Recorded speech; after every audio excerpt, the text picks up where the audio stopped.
The birth of Skanda, son of Shiva, from the Skanda Purana. Lord Shiva had just married Parvati, the daughter of the mountain Himavan, and Shiva and Parvati had repaired to his palace on Mount Kailas and began love-making.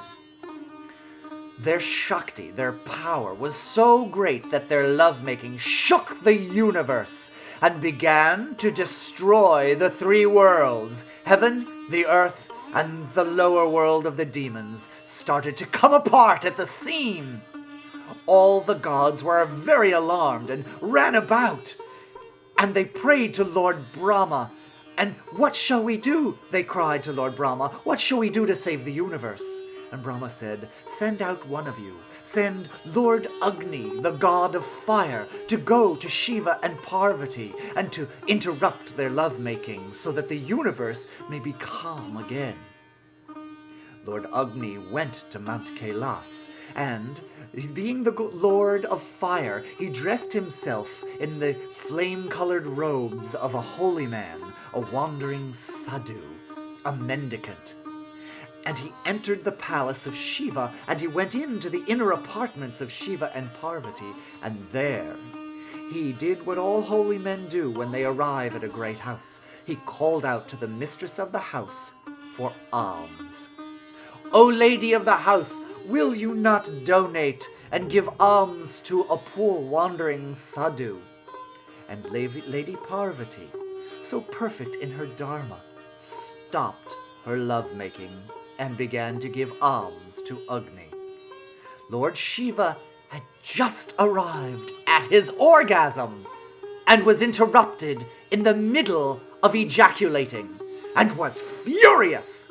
He took his trident, the three-pointed razor-sharp trident that was his weapon, and pointed it at Lord Agni. But Parvati stopped him from killing Agni dressed as the holy man, and she scooped up his semen and gave it to Agni, saying, here is your prasad, here are your arms, holy man. And Agni put the semen of Shiva into his mouth. Shiva was furious, and he cursed Agni. Wandering sadhu, you shall be known as the omnivorous one, the one who devours everything.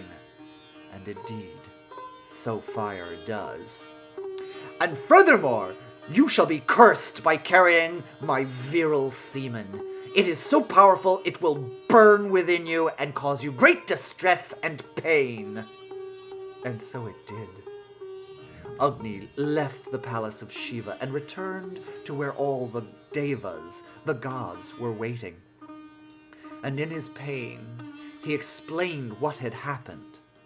And as he spoke his words, the semen of Shiva dispersed and entered all of the gods, and they became pregnant. Because Agni is the sacred fire into which sacred offerings are given, and it is Agni's duty to distribute sacred offerings to all of the gods, the recipients of sacred offerings.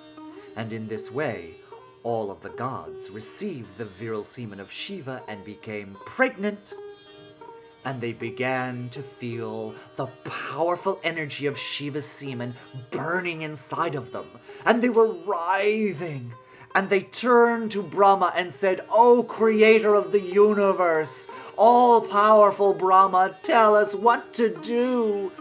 And Brahma said, you should go and pray to Lord Vishnu to save you. And they all prayed to Vishnu and said, protector of the universe, uplifter of all, save us from this powerful semen. And Vishnu laughed at them and said, you should not be praying to me to be released from Shiva's semen. You must flatter Shiva with praise and beg him for assistance. The devas sat and meditated on Shiva and praised him. O Lord, Karuna, the ocean of compassion, Shiva, Mahadeva, the great god, please come and save us, O Shambhu. And Shiva, pleased with their words, appeared before them. They said, "Shiva, we are burning with your semen. Tell us what to do." And Shiva said, "Devas, I advise you immediately to vomit out my semen." So all of the gods stood up, bent forward, and vomited the semen of Shiva, which burned white-hot, luminescent as liquid gold, and it was heaped in a pile as huge as a mountain. The gods, in their relief, danced and sang with joy, all except Lord Agni, who still felt so bad for his part in the escapade, and he said to Lord Shiva, "How can I make this right?" And Lord Shiva said, "Sri Agni, you should distribute my semen to wombs that can carry it." And Agni said, "Lord Shiva, your semen is unbearable. Your sperm burns so hot no womb can carry it." And Lord Shiva thought, and then told Agni, "You should find women who are in their period at the right time of the month. Those bodies warmed by their menstruation will carry my semen."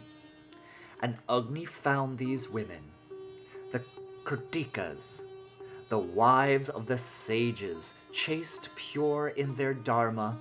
The wives of the sages were performing their ablutions, their morning purity baths in the river.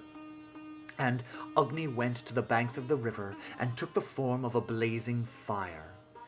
And the wives of their sages, at Brahma Muhurta, the hour just before dawn, when they were taking their sacred baths, and the morning was chilly, they went over, drawn to Agni's fire, to warm themselves. And as they sat by the fire, the particles of Shiva's semen was dispersed from Agni and floated over and entered their bodies through their pores and impregnated them.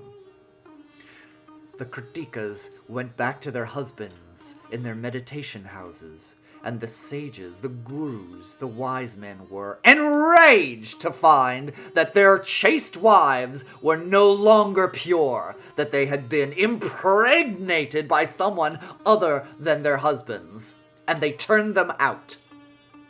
The Karttikeas, in their sadness, rose up into the heavens, into the sky, and became the constellations, the Pleiades. And then the constellations rained the semen of Shiva down onto the mountain Himavan, the mountain where originates the river Ganga.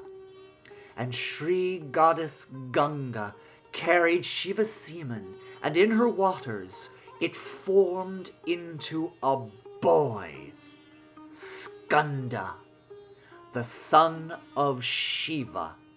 And Ganga carried Skanda, the infant son of Shiva, onto her banks, where after one day and one night he sat up.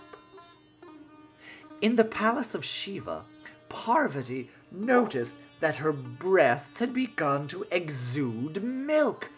And she said, "Lord Shiva, I am lactating milk. What could be the cause?" And Lord Shiva, seeing all, said, "My lady Parvati, our son Skanda is born on the banks of the Ganga.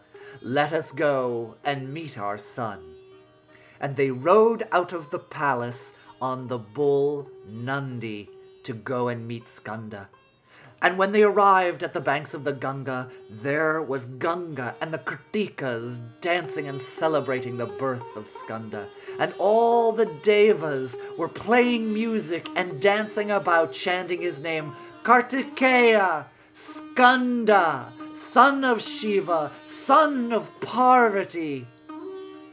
And Shiva sat Skanda on his knee and was so delighted with his infant son that Shiva, the Lord of Mantras, could not utter a word, silenced by his delight.